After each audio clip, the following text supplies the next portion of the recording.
It's got some rust on it, which is letting us know we have water in the fuel.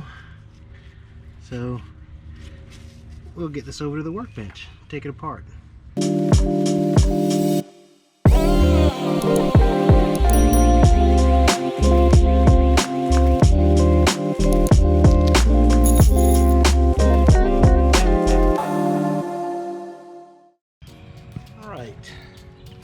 We're going to see if we can knock some of this rust off of here.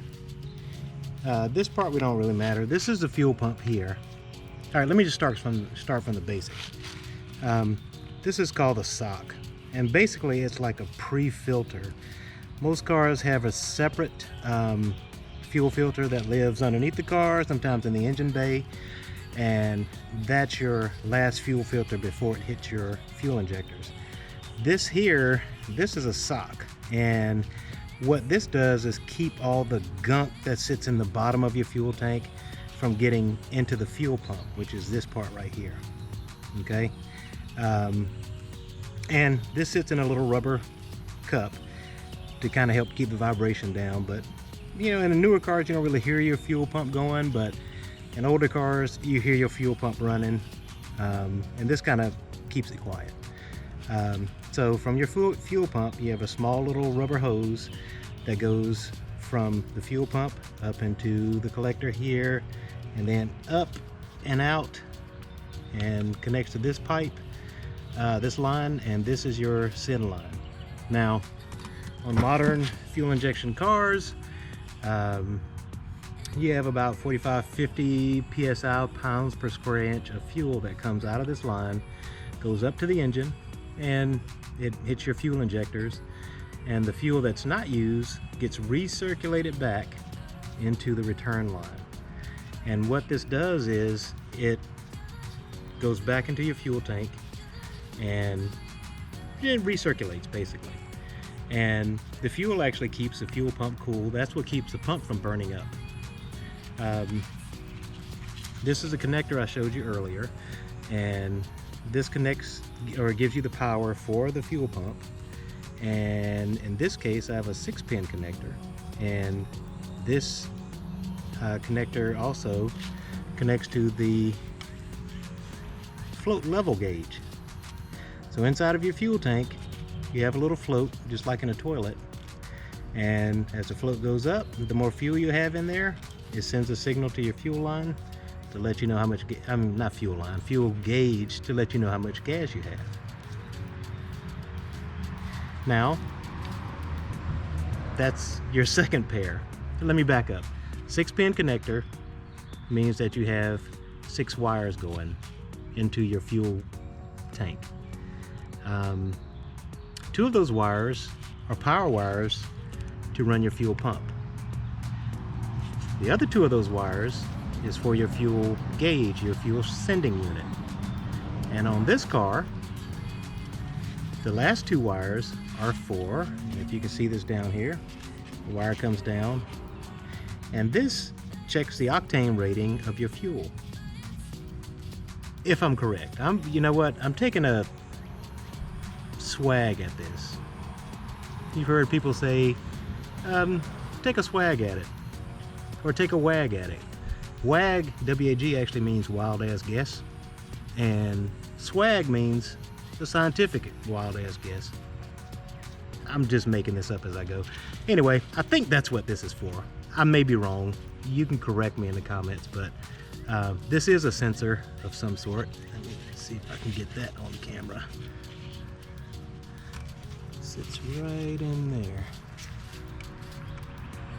So I'm gonna get this cleaned up. Got some brake cleaner. Try to knock some of this rust off with a wire brush over a bucket, of course, being environmentally conscious about this.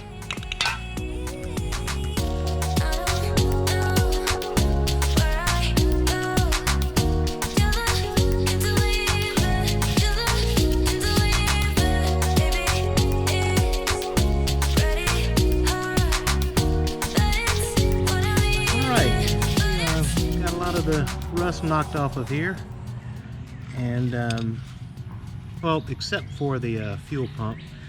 But I'm gonna go ahead and take that off now because we won't be using that. We have a replacement.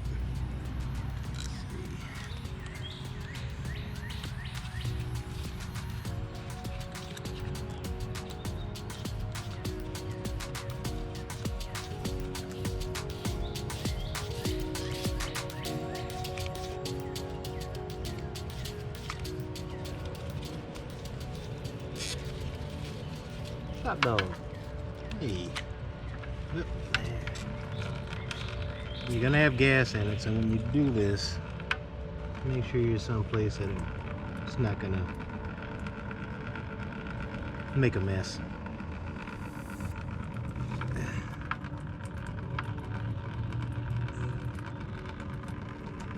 It smells bad, y'all.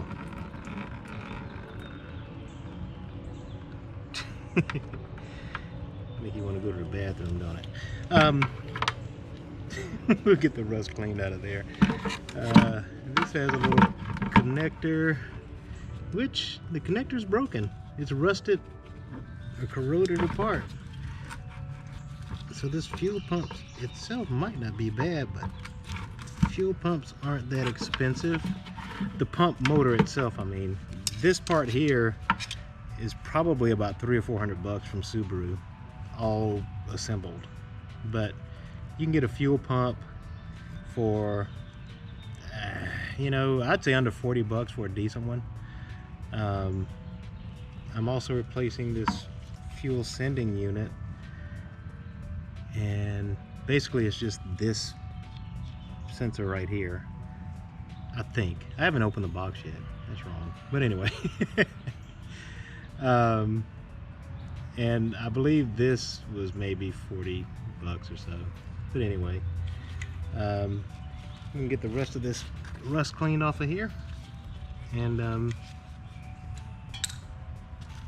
take it to the workbench, get the new one installed.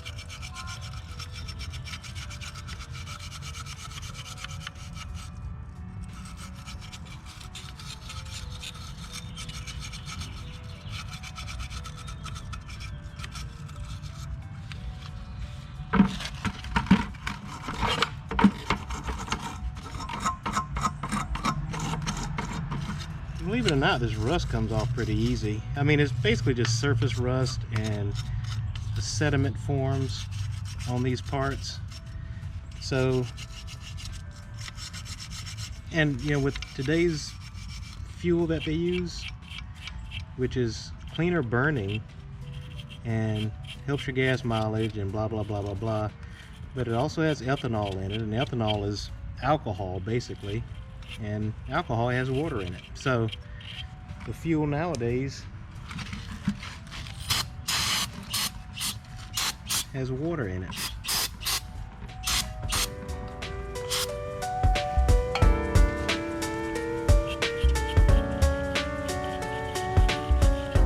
So that about does it for this.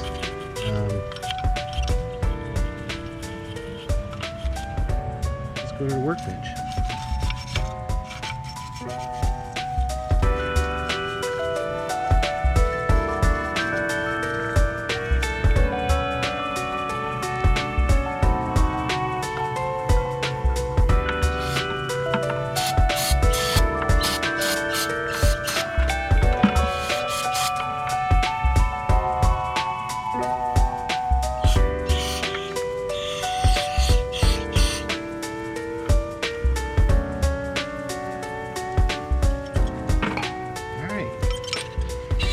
See you inside.